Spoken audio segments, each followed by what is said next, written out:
আমাৰ ভেনুখন লঞ্চ হৈছিল 2019 হৈছিল। তাৰপিছত আমাৰ 20ত আইকৌটি এৱাৰ্ড পাইছে। আইকৌটি এৱাৰ্ড পোৱাটো মানে গাড়ীখনৰ কাৰণে ডাঙৰ কথা। ওলোৱাৰ লগে লগে আইকৌটি এৱাৰ্ড মিনছ হ'ল গোটেইখিনি ছেফটি থাকিব লাগিব, Indian car of the year. সেই গাড়ীখন প্ৰডাক্টটো ছাকচেছফুল দেখি হোণ্ডাই কিছুমান আপগ্ৰেডৰ লগত আপোনাৰ পুৰাণাখন মানে আপগ্ৰেড কৰিব বিচাৰি নতুন মডেলত নতুন ৰূপত পূৰা সংযোজন কৰি নতুন এখন ভেনু 4 তাৰিখে লঞ্চ হৈছে অল ইণ্ডিয়াত। আমাৰ ইয়াতে আজি 7 তাৰিখে লঞ্চ কৰা হ'ল। সুবিধা বুলি ক'লে আগৰ দৰে মানে আগৰতো আছেই, আৰু মেইনলি মানে ডাঙৰ গাড়ীখন অলপ স্পেচ কম আছিল, লেগৰুমটো 20 mm বাঢ়াইছে, ওখটো অলপ বেছি কৰিছে, প্লাছ কানেক্টেড ফিচাৰ্ছ কিছুমান ইয়াত হৈছে, যেনেকুৱা আপোনাৰ আজিৰ ডেটত এইটো এডাছ লেভেল 2 এই এডাছ গাড়ীত সংযোজন কৰিছে, যিটোৰ পৰা আমি মানে ব্ৰেক যদি নিজেও নকৰোঁ মানে নিজে ব্ৰেক হ'ব, এক্সিডেণ্টেল মানে বহুখিনি কম হয়।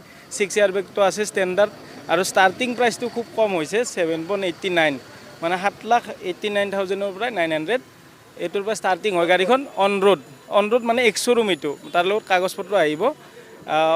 ষ্টাৰ্টিঙৰ পৰাই 6 এয়াৰবেগ, ষ্টাৰ্টিঙৰ পৰাই মিউজিক ছিষ্টেম, ডিছপ্লে, কেমেৰা এইবিলাক ষ্টাৰ্টিঙৰ পৰাই দিয়া হৈছে।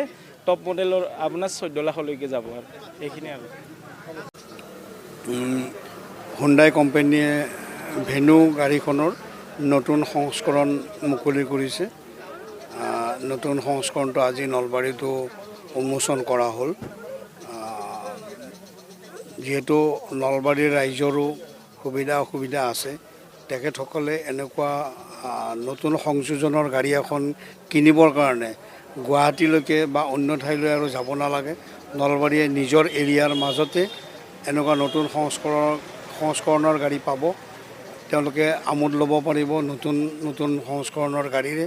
গতিকে তাৰ কাৰণে মই হুণ্ডাই কৰ্তৃপক্ষক ধন্যবাদ জ্ঞাপন কৰিছোঁ। তেওঁলোকে এই মডেলটো ইয়াত লঞ্চ কৰিলে, আৰু আশা কৰোঁ নলবাৰীৰ গ্ৰাহকে নিজৰ আমোদৰ কাৰণে, নিজৰ সুবিধাৰ কাৰণে এই গাড়ীখন ইয়াতে ক্ৰয় কৰিব পাৰিব।